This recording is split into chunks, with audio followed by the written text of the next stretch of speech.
All right, welcome back. Sorry about the technical difficulties, but as you can see, I've already done some of the decreasing stitches. I will show you how to do them, but tonight my main focus is how to decorate your ornament, because you got to do that before you close it up. The blue yarn is just in preparation for that. I will show you that in a few minutes. So here is your decrease. You are going to go into the very next stitch. This is the stitch where you had to remove your marker. So once your marker is out of the way, you're going to go into this first hole, yarn over, so you have 2 loops. Then you are going to go into the very next one, yarn over, pull through so that you've got 3 stitches or 3 loops on your hook. Now you're going to yarn over and you will go through all 3. Next, because you are just starting, you're going to have 4 single crochets next. You're going to do decrease, 4 single crochets, decrease, 4 single crochets all the way around. The next row will be a decrease, 3 single crochets all the way. Repeat that all the way around. This row I am on decrease and 2 single crochets. So each time you're only removing 1 single crochet because it got combined into the single crochet 2 together. So there we go. I'm pausing here because I want to show you how to decorate your ornament. This is also a lovely way to personalize an ornament. I found a few cross-stitch fonts that I will share in my highlights, so be sure to go check that out and save them. Or you can create your own. Either way, that's up to you.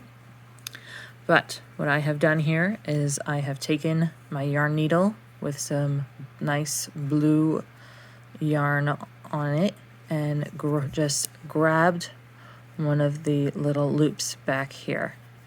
Now I'm going to go ahead and pull this to the end so I'm not wasting too much yarn, and just tie a simple knot.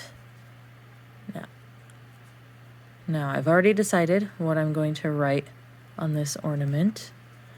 Sorry about that. I asked hubby's opinion. I was partial to let it snow, but he suggested joy. And I figured, you know what? That's a little faster while still getting the technique. And I can throw in some snowflakes or a Christmas star if I want. So, let's see. How do I want to start this? I'm looking at a pattern for it. Graph paper is amazing for plotting out your space. Your space for this particular pattern is 6 by 36 all the way around. So I've got that on a rectangle, which you will see if you go check out my stories. So that is what I am working with. Okay, let's just go ahead and start. So here is where my increases stopped. You can see how it kind of creates a little V there. So I'm going to go ahead and say this top row line in between the rows here is the bottom of my box. So I want, for joy, I want to go ahead and come up here. I'm going to come through, pull my yarn, make sure my I'm not catching anything up here. And then I am going to go this way. I've got joy on that pattern, so if you want, you can just follow that. I have peace in a couple different fonts. I've got some stars, the Star of David. I've got a, what is it, Argyle, I think, type of pattern drawn out. In case you guys wanted something non-words. Christmas tradition, but no religion related to it. Okay, no yarns caught. I'm gonna come back here. So as you can see, I am just using the holes that are there from the stitches to try and make it a little easier on myself. I'm going to try and get set up for my next stitch. This doesn't always work out, and it's hard to undo when it doesn't. But I'm going to go ahead and try it anyway. There we go. You want to make sure that this is snug while not being too snug, because otherwise it starts pulling the holes open further, which you do not want. I'm not going to do that shortcut again.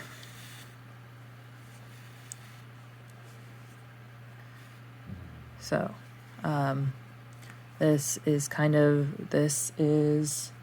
I believe, a back stitch. This is what we use when we do cross stitch to do writing.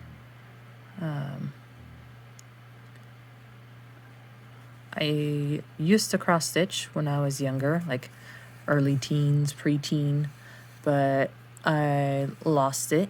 But now that I'm older, I want to carry on my grandma's tradition of making cross-stitch stockings. My sister is doing that for her kids, and once she finishes her son's, she will make her hubby one. But it's very time-consuming. So with two littles, it takes her a long time. And with my two littles, I don't have time, I feel like. So maybe once they are in school, I will be able to do that for them. We'll see. So as you can see, I'm just starting to make a little curly Q. Next, I am now at the bottom of my box.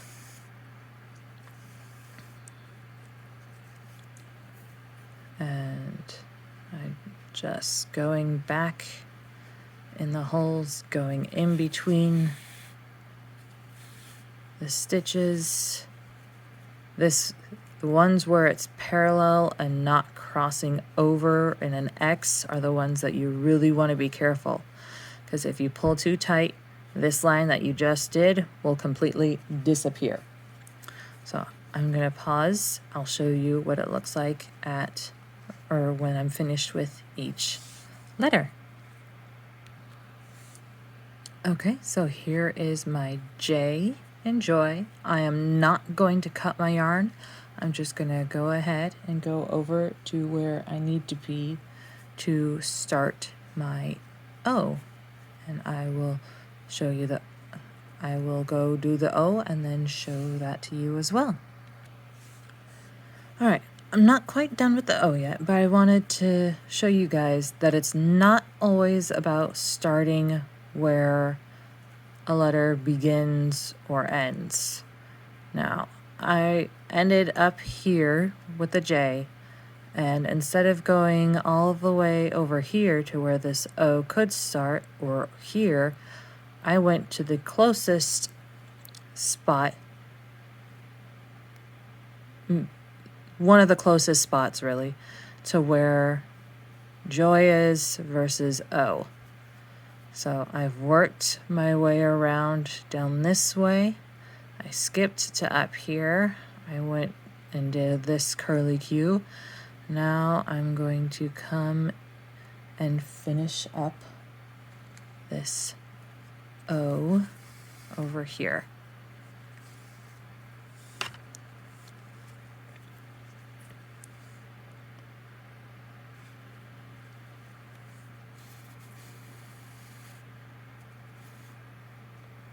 Now, if you've chosen a longer word, you can always make the tail on your yarn longer.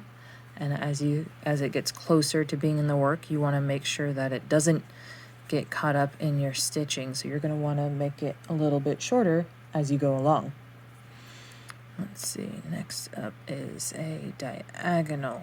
So I'm going to come, where is it? Up here, there it is. See how it's a little square, kind of like, I don't know what that game's called. What is it? The dot game where you're making boxes? Well, that's basically what you're doing here.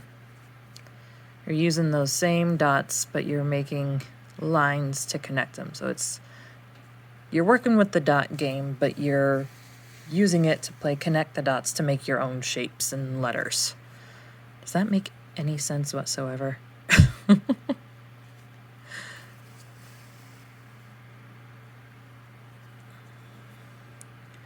All right, and that is the end of the O. Kind of a stylized, not quite cursive O. I will go do the Y, and I'll show you how to add some quick little star snowflake shapes after the Y. All right, so here we are with joy all written out. I think it's very pretty. Now, if I wanted to, there's plenty of space for me to go ahead and write joy again on the back side, but I don't feel like it. So what I am going to do is show you how to do a little star.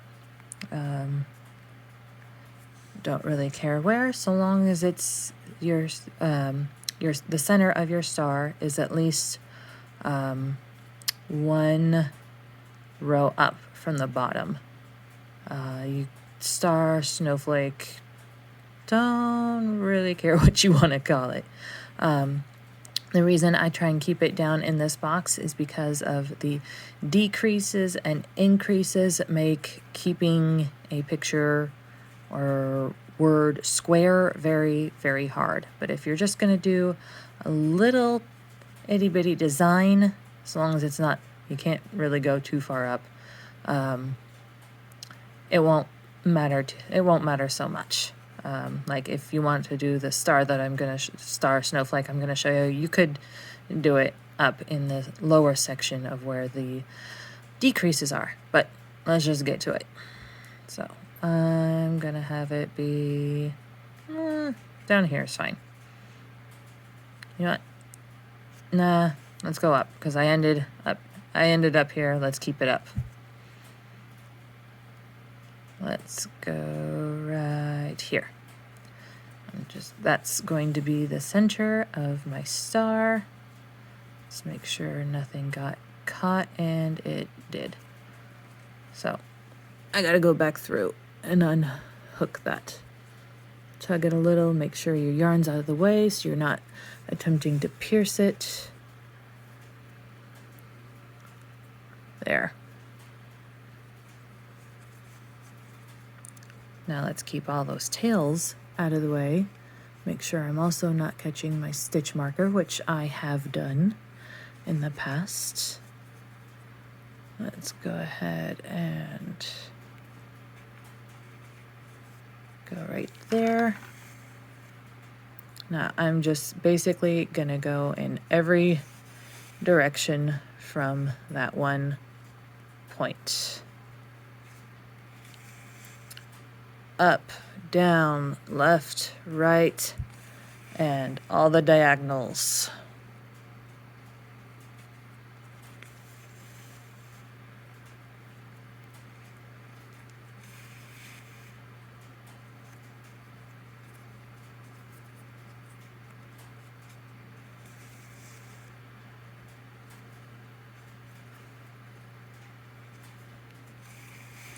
If you wanted, you could easily draw a cute little heart, or something else that's super simple. Emojis would be pretty easy, but I'm just showing you this super simple little star snowflake thing. You can easily make certain ones longer, to emphasize it a little bit more if you wanted. I've got, like I said earlier, I've got a Christmas star drawn out, Star of David. I've got one that looks a little bit more like a snowflake drawn out. So make sure you catch my highlights, because that will be where I place those patterns. So it's not much, but it's a cute little decoration after joy. I could have started with one, but I don't really feel like tying this and tying it again over here. So I'm just going to leave it with the one. I think it's cute. I think it's good.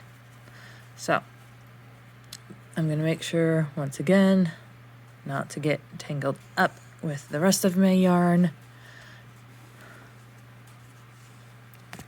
And I am just going to tie it off very, very similar to how I started. I'm just going to come in here, catch one of these loops, and tie it off.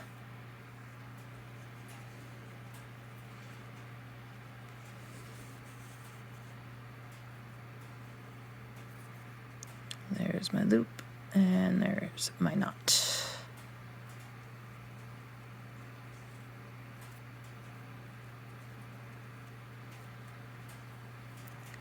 Now, just because I don't trust just that one knot to keep it from coming undone, I'm going to go ahead and weave this in a few times. And you do that just by catching a couple loops and pulling the yarn through. Uh-oh. There we go. There's one, and I'll do one more.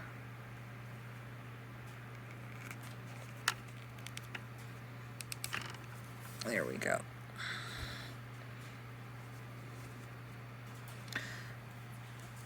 All right, and then we just cut our yarn.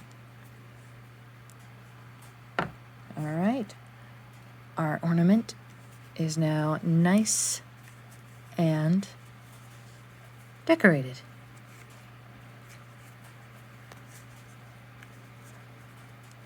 So this will, since I did not copy it on the back side, this will be a directional ornament. So back to this. You know what? This video is long enough. Tomorrow's will be shorter because we will just be finishing it off. I will be stuffing it next time and showing you how to close this up. All right? Remember, go check my highlights for more patterns and fonts for backstitch decorations. See you tomorrow night.